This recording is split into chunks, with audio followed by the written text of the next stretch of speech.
Welcome to the Glitch Report, your daily marketing botcast. Brought to you by Leadpages. Here are our hosts, Kai and Luna. All right, everybody, welcome back. We are diving into some really interesting marketing news today. Yeah, it's pretty crazy what's been happening. Absolutely wild. We've got TikTok back in U.S. app stores. Yeah, back but with a catch, right? Right, exactly. It's not like the band's totally gone or anything. And then we've got some really interesting stuff happening with Reddit's users. Yeah, their user base, some contrasting trends. Yeah, really contrasting trends there. And we are wrapping up with something that I am so excited to talk about. Oh yeah, me too. Are you ready to unpack all this? Totally. So let's start with TikTok.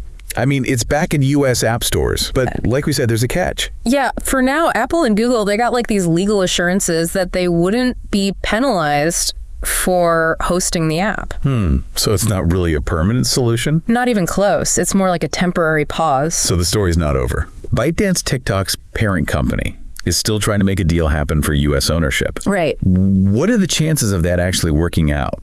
And what does this all mean for marketers who've been using TikTok? Well, it's a messy situation to say the least. ByteDance is stuck negotiating with both U.S. companies and the Chinese government. Oh, wow. So it's international. Oh, yeah. And nobody knows how it's going to end up. For marketers, this is a huge headache. Yeah.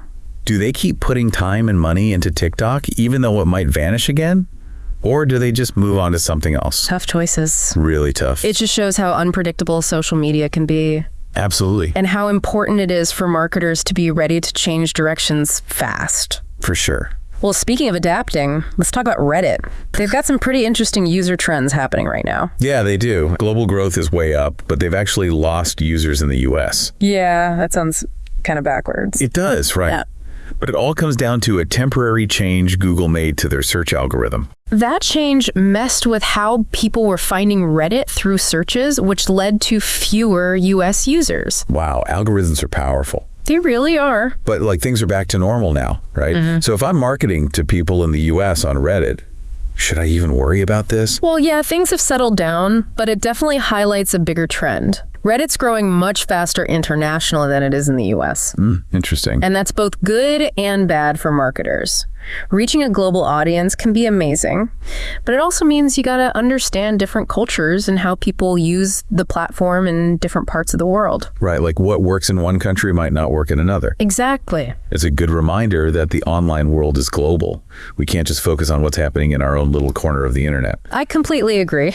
I went to our last story, and this one I gotta say I'm super pumped about. Yeah, this is a big one.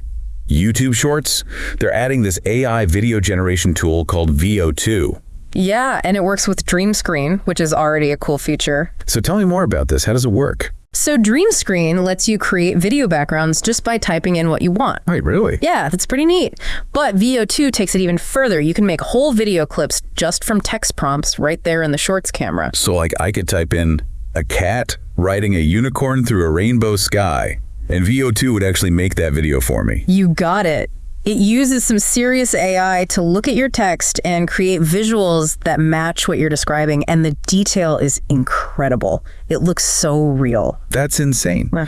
This is going to change the game for people who make online content, especially those who aren't like expert video editors. Totally. It makes video creation way more accessible for everybody. Yeah, it really democratizes things. It's amazing how fast AI is changing how we create things. It really is. Now, I heard this feature isn't available everywhere yet. Is that right? Yeah, they're rolling it out in stages. It's live in the US, Canada, Australia, and New Zealand right now. Okay, so those of us in those countries get to be the guinea pigs. You get to be the first to play with it. But yeah, YouTube's planning to make it available globally soon. That's awesome. Yeah.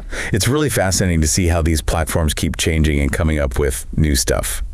It's a lot to keep up with as a marketer. It really is a lot. From TikTok's uncertain future to Reddit going global and YouTube's AI-powered video creation, the digital world is in constant motion. Yeah, it's a whirlwind.